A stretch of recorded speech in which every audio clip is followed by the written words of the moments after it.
Tilfinningin við að labba inn í búrið er rosalega sérstök. Ég í rauninni er alveg í zóninu og bara þegar ég labba inn þá skiptir ekkert annað máli. Ég er alveg með tóman hug og ég er bara í núinu og það sem er að fara að gerast bara. Síðasti bardagi á mér fór þannig að ég kom inn og ég sé að hann er rosalega svona stífur og hann byrjar á því að skjóta strax inn í takedown. Ég næði að snúa þessu við bara og enda ofan á honum.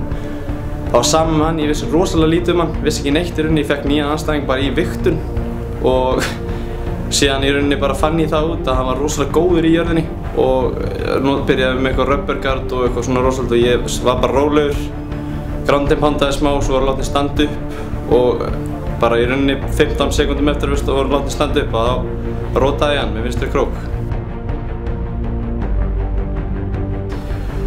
Tilfinningin var mjög skrítin.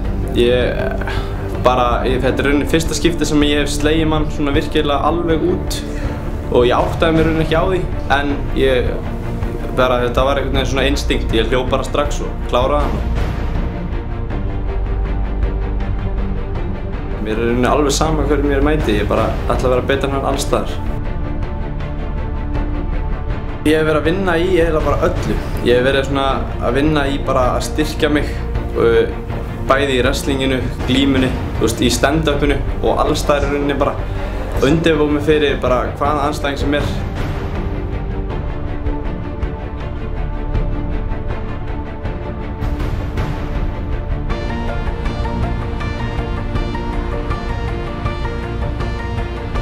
Þetta er ekki fyrst skiptið, nei, sem að ég og Bjarki berjumst á sama kvöldi. Við börðumst fyrst saman árið 2012.